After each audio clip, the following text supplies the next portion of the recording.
Good morning dear students.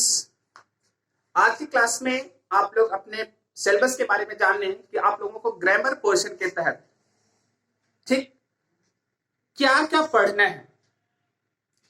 जुलाई और अगस्त के syllabus में बेसिकली जो हम आपको बताना चाहते हैं, समझ लीजिए।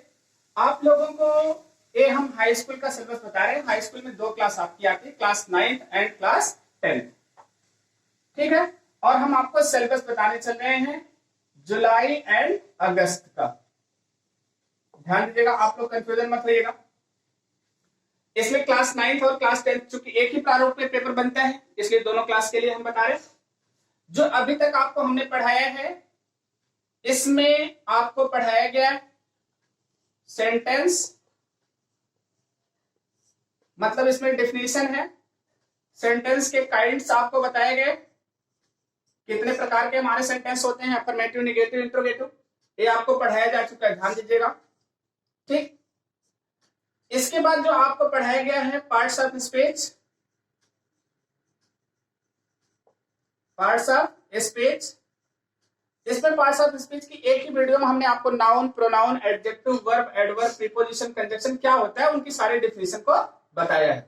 डिटेल में भी आपको बताया जा रहा है वीडियो में, उसको आप लोग धीरे धीरे पढ़ेंगे, क्योंकि इस सिलेबस में डेफिनेटली आपका यहां से क्वेश्चन बनता नहीं है, लेकिन यहाँ सेंटेंस और सेंटेंस के काइंड से क्वेश्चन बनता है, ठीक। तो ये आपको जो भेजा जाएगा ये आपके सिलेबस में नहीं है, लेकिन आपको पढ़ना है पार्ट्स ऑफ स्पीच को। यहीं पर आपको पार्ट्स ऑफ सेंटेंस बताया गया था, जिसमें आपको सब्जेक्ट और प्रेडिकेट के बारे में बताया गया था कि सब्जेक्ट क्या होता है, प्रेडिकेट क्या होते हैं, सब्जेक्ट के पार्ट क्या होते हैं, प्रेडिकेट के पार्ट क्या होते हैं। ये भी लेसन आपका कंप्लीट है। अगर हम देखें तो आपको पार्ट्स ऑफ सेंटेंस बताया जा चुका है, काइंड्स ऑफ सेंटेंस बताया जा चुका है, और आगे जो आपको बताना है पार्ट्स ऑफ स्पीच बताया जा चुका है। देखिए, इस महीने में आपको क्या पढ़ना है, इसको समझ लीजिए। आप लोग अच्छी तरीके से टेंस तैयार करेंगे। पहला काम, टेंस का मतलब हो गया, ये आपका दोनों जगह पर है। एक्सरसाइज में फिल इन द ब्लैंक आता है और ट्रांसलेशन आता है, तो दोनों आपको कंप्लीट करना है। मतलब ट्रांसलेशन भी कंप्लीट करना है और फिल इन द ब्लैंक भी कंप्लीट करना है। आप अपने लोग ग्रामर की किताब में खोलेंगे, एक जगह ट्रांसलेशन में मिलेगा और एक जगह आपकी ग्रामर के पोर्शन में मिलेगा, जहां पर आपको फिल इन द ब्लैंक करना रहता है, मतलब वर्ब की फॉर्म भरना रहता है। तो टेंस आपको पढ़ना है। टेंस के अतिरिक्त आपको वॉइस पढ़ना है। वॉइस का मतलब आपको active voice and passive voice, ये दोनों चीजें आपको बताई जाएंगी, आपके सिलेबस में है। मतलब टेंस पढ़ा दिया जाएगा आपको, एक्टिव वॉइस और पैसिव वॉइस ये जुलाई और अगस्त में पढ़ाएंगे, इसको इसके पहले पढ़ाया जा चुका है, ध्यान दीजिएगा। वॉइस के बाद जो तीसरा टॉपिक आपका आता है नरेशन। नरेशन का मतलब डायरेक्ट और इनडायरेक्ट, ठीक।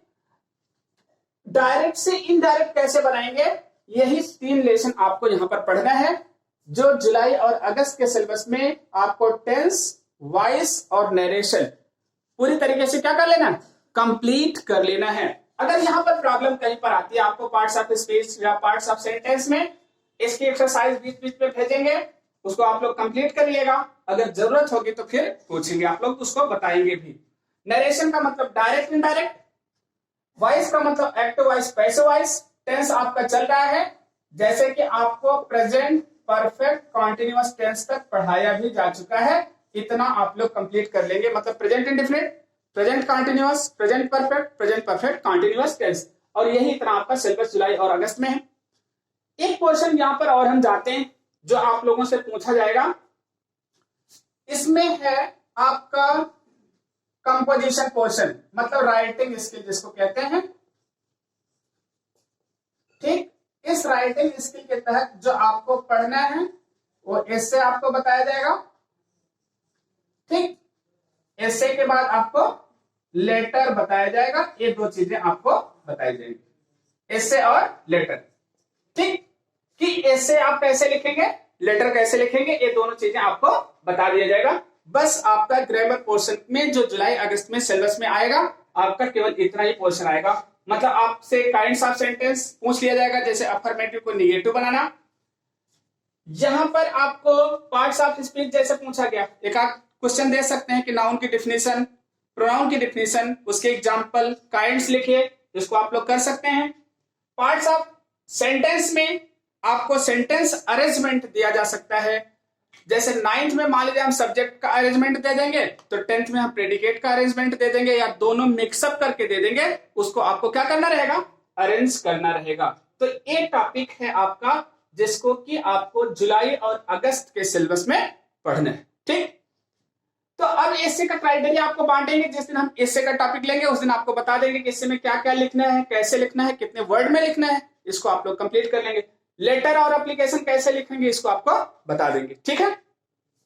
चलिए थोड़ा सा आपको जिक्र करते हैं। मान लीजिए हम बार बार आपसे कहते हैं, आज परफेक्ट कॉन्टिन्यूअस आपको भेजा गया, एक एग्जांपल लेते हैं कि परफेक्ट कॉन्टिन्यूअस में किस तरीके से प्रश्न आप लोगों से पूछा जा सकता है। देखिए जैसे कि आपको पता है प्रेजेंट परफेक्ट कॉन्टिन्यूअस टेंस कौन सा, प्रेजेंट परफेक्ट कॉन्टिन्यूअस टेंस, आपको ये दे दिया गया, यही है सिलेबस आपका। इसमें से मान लीजिए ये तो कहीं पूछेगा नहीं पहचान क्या होती है, ना तो हेल्पिंग वर्ब पूछेगा, ना ही आपसे क्या पूछेगा, मेन वर्ब पूछेगा, कुछ नहीं पूछेगा, सीधे एक्सरसाइज पूछेगा। ट्रांसलेशन, जैसे मान लीजिए हमने लिख दिया एग्जाम्पल, वह 2 घंटे से अपने कपड़े धो रही है, लिख दिया गया।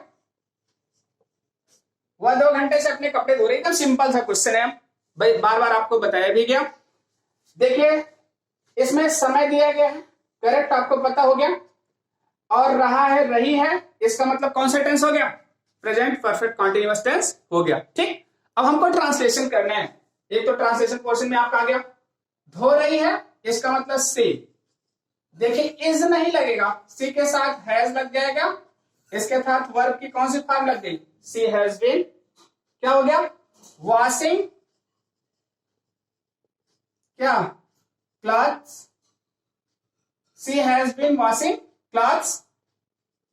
देखिए समय दिया गया है 2 घंटे से, फॉर 2 आवर्स।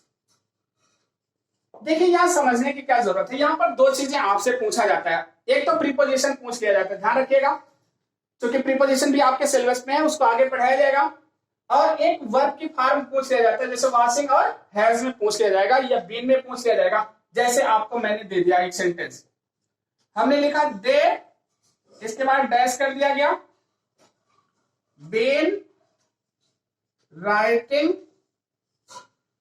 ठीक है, इसके बाद क्या लिखा गया, लेटर्स फॉर 2 आवर्स लिखा गया। अब यहां ब्रैकेट में आपका दे देगा हैव फॉर्म, हैव का मतलब आप समझ लीजिए, हैव का मतलब तीनों फॉर्म होता है, हैज, हैव, हैड। तो बेसिकली कौन सा फॉर्म यहां पर लगेगा, ए आपको ध्यान दे रखना। यहां पर हम देखते हैं, देखिए दे के साथ हम क्या लगाएंगे, बात इसकी आती है, तो यहां हैव का फॉर्म लगना है, अगर कोई पास्ट एडवर्ब नहीं दिया इसका मतलब प्रेजेंट में लगेगा, तो दे देखिए प्लूरल में है, इसका मतलब यहां पर हम किसका प्रयोग करेंगे, हैव का ही प्रयोग करेंगे, और हैव हमने भर दिया, आपका सेंटेंस क्या हो गया, करेक्ट। लेकिन ये दे के स्थान में क्या होता, यहां पर ही होता, तब यहां पर क्या हो जाता, हैज हो जाता। एक तो आपका ऐसा क्वेश्चन बनेगा। दूसरा क्वेश्चन क्या बनता है, जैसे लिखा गया आई हैव डैश कर दिया गया टीचिंग,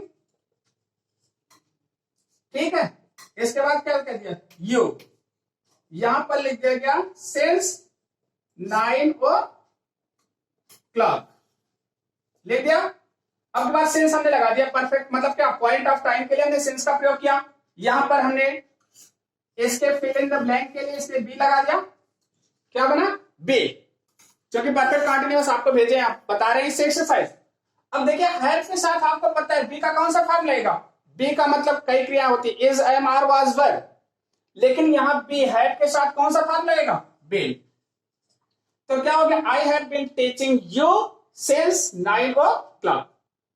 ओके, एक क्वेश्चन आपका यहां से बना, एक तो हैज फॉर्म पूछ सकता है, दूसरा बीन पूछ सकता है। बीन हमेशा एक ही फॉर्म में रहेगा। यहीं पर हमने लिख दिया यू, हैव लगा दिया, बीन डैश कर दिया, बुक फॉर कर दिया 3 आवर्स।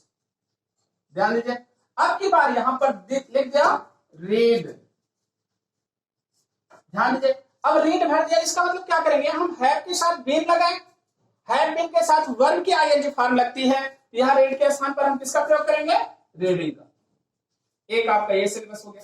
अब देखिए इससे कितना क्वेश्चन बन गया, 1 2 3। चौथा क्वेश्चन यहां पर बनता है, ये जो हम फार लगा रहे हैं, ये जो हम सेंस लगा रहे हैं, ये जो फार लगा रहे हैं, यहाँ प्रीपोजिशन भरने के लिए पूछ लेता है।